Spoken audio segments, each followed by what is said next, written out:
సింగరేణిలో 2024-2025 ఆర్థిక సంవత్సరంలో వచ్చిన వాస్తవ లాభాల్ని ప్రకటించి 35% వాటా త్వరగా చెల్లించాలని స్ట్రక్చర్ సమావేశంలో యాజమాన్యం అంగీకరించిన డిమాండ్లపై సర్క్యులర్ను జారీ చేయాలని డిమాండ్ చేస్తూ సెప్టెంబర్ 19న సింగరేణి వ్యాప్తంగా అన్ని జనరల్ మేనేజర్ కార్యాలయాల వద్ద ఏఐటీయూసీ ఆధ్వర్యంలో ధర్నాలు నిర్వహించి యాజమాన్యం అనుసరిస్తున్న కార్మిక వ్యతిరేక విధానాలను ఎండగట్టాలని Singareni collieries workers union AITUC పిలుపునిచ్చిందని కార్మిక వర్గం అధిక సంఖ్యలో పాల్గొని RG1 జనరల్ మేనేజర్ కార్యాలయం వద్ద జరిగే ధర్నాను జయప్రదం చేయాలని ఏఐటీయూసీ ఉప ప్రధాన కార్యదర్శి మడ్డి ఎల్లాగౌడ్, బ్రాంచ్ కార్యదర్శి ఆరెల్లి పోషంలు కార్మిక వర్గానికి విజ్ఞప్తి చేశారు.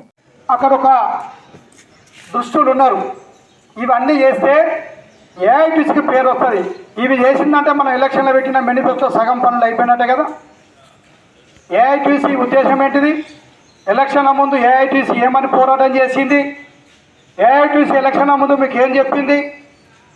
ఇవే చెప్పింది. దీని మీద రాజీ పడకుండా మన నాయకత్వము ఎప్పటికప్పుడు ఈ 9 నెలల నుంచి గంట రికాం లేకుండా అధికారులకు, డైరెక్టర్లకు లెటర్ రాయడం జరుగుతుంది, మీటింగులు పెట్టడం జరుగుతుంది. ఒక పద్ధతి ప్రకారంగా, ఒక పాలసీ ప్రకారంగా ఏఐటీసీ పోతుంది. ఇక సీమ చిట్టుకుమంటేనే ఒక సాల్వగప్పుడు ఈడ కొంచెం సప్పుడు కాగానే దండేసుడు, అది ఏఐటీసీకి ఉండదు. మాకు నిర్మాతలు, డైరెక్టర్లు, హీరోలు ఎవరైనా కార్మికులకు ఉన్నది చెప్పడం ఏఐటీసీ లక్ష్యం. కాబట్టి అక్కడేదో చెప్పి ఈడోలో చెప్పే బహురూపుల మాటలు చెప్పి అబద్ధాలు చెప్పే సంఘం ఇది కాదు, ఎర్రజెండా సంఘం. కాబట్టి దాని మీద మనము లెటర్ రాసినాము. 12వ తారీఖు రోజు జేసీసీ ఈ స్ట్రక్చర్ కమిటీ మన మీటింగు ఒకటే రోజు పెట్టాలని అంటే అది కుదరది, కార్మికులకు న్యాయం జరగది. కాబట్టి యూనియన్లో, కంపెనీలో ఏ పాలసీ అయితే ఉందో ఆ పద్ధతి ప్రకారంగా 12వ తారీఖు రోజు మీటింగ్ వేరే పెట్టండి, అది వేరే పెట్టండి అని చెప్పడం జరిగింది.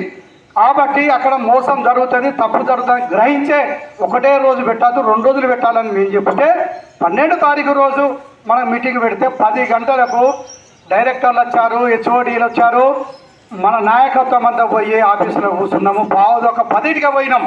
ఎందుకంటే ఇది కార్మికుల సమస్య, కార్మికులు ఎదురుస్తున్న ఆశ. ఇవాళ డిపెండెంట్ పిల్లగాండ్లు అందరూ రోడ్డు మీద ఉన్నారు. విజిలెన్స్ పేరు మీద, మార్పేర్ల పేరు మీద డిస్మిస్ అయిన వాళ్ళు ఇలా లాభాల వాట కోసం కార్మికులు ఎదురు చూస్తున్నారు. ఈ సందర్భం మంచి విలువైన సమయాన్ని వృధా చేద్దామన్న ఉద్దేశంతో అరగంట ముందుకు పోయి సింగరేణి భవన్లో మేము కూర్చుంటే ఒక నాయకుడు చిన్న కాంట్రాక్ట్ కార్మికులను తీసుకొని పోయి ప్రజాభవన్లో కూర్చుంటే మన చైర్మన్ను అక్కడున్న ఒక ప్రజాప్రతినిధి మినిస్టర్ పిలిస్తే మేము 11-12 దాకా చూసి అప్పుడు బైకట్ చేసి వచ్చినాం. ఏం కార్మికులు అంటే అంత చులకనా?